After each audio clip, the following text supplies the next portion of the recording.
yapacağız. İlk önce malzemelerimi söyleyeceğim. Duş jeli, çok güzel kokan duş jeli. Biraz tuz. Sonra biraz su.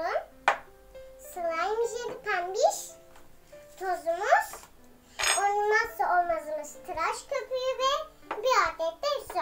O zaman kaşığım ve bir adet de kaseme. O zaman bekletmeden başlayalım. İlk önce slime jelimden başlıyorum. Böyle pembiş, çok güzel. Şöyle hemen sıkalım. Umarım yapabilirim. Ben ilk defa yapıyorum slime. Yani hep yapıyorum olmuyor. Ama inşallah olur yapınca. Yani ben de bilmiyorum nasıl bir şey olacak. Ama şöyle bitti bile. Bitti mi? Evet, bitmiş. Ay taşıyor. Neyse. Kapağını kapatalım. Evet. Şimdi biraz tıraş köpüğü.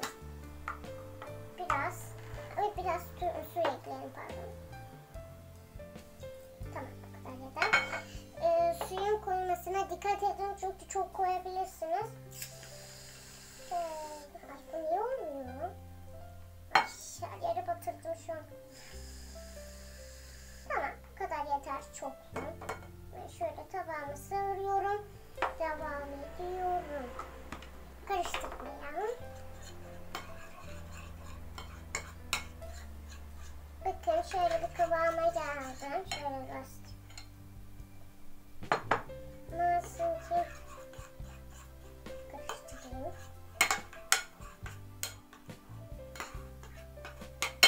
Şimdi biraz duş yedim.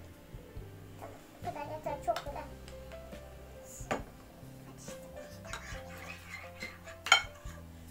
Oh, çok güzel koktu arkadaşlar. Pembiş slime olacak.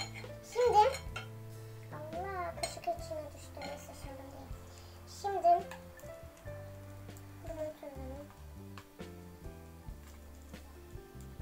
İstersen açayım. açabilirsin ablacığım. Ablam da şu an yanımda. Yani yanımda değil, siz de göremiyor ama arkanızda. Teşekkür ederim abla. Güzel. Şimdi bu karbonatı değil mi abla? Dikkatli bir şekilde koyuyoruz. Tamam, yeter bu kadar. Kapağını kapatalım, devam edelim. Şimdi biz bunu yere döktüm biraz ama.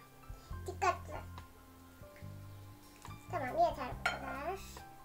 Her yeri şu an batırdım. Umarım güzel bir slime olur. Yani ben yapıyorum olmuyor değil mi abla?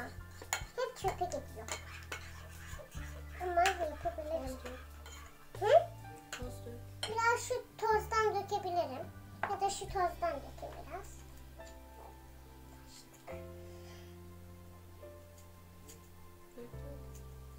Abla korkuyorum sonra olmayınca.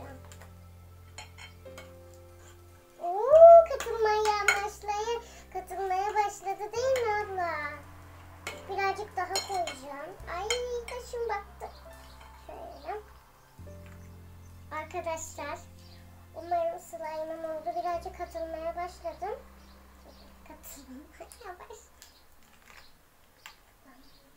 Şimdi devam ediyorum ablam. Baksana nasıl oldu arkadaşlar. Ama birazcık hala katı, biraz su koyacağım. Ay. Siz evinizde böyle karbonatla da yapabilirsiniz. Yani evinizde eğer slime jelinin şeyi yoksa karbonatla da orayı yapabiliyorsunuz değil mi abla? Yapabiliyorsunuz. Ya bu olmadı. Şimdi biraz pul ekleyelim. Dur. Dibinde kalmış arkadaşlar. Dur, biraz su ekleyelim. Tamam. Baksana. Ne güzel rengini verdi. Tozunu dökeceğim ablacığım şimdi. Hep baktım. Biraz toz dökeyim.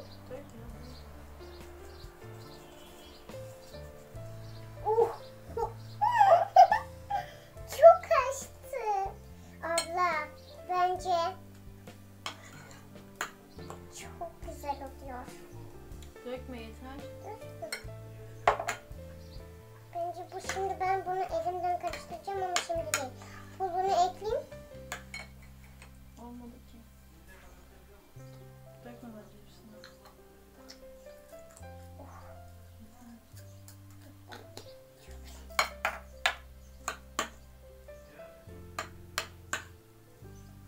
Ne koyayım abla buna?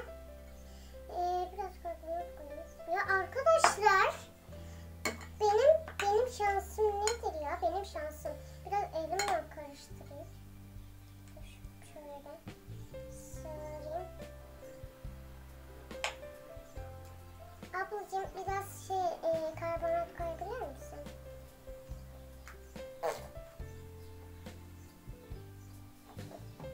Elime biraz dök. Tamam, yeter. Teşekkür ederim. Arkadaşlar. Olmadı değil mi? Oldu mu sence? Arkadaşlar, biraz kıvamı geliyor sanki. Yani ben bu slime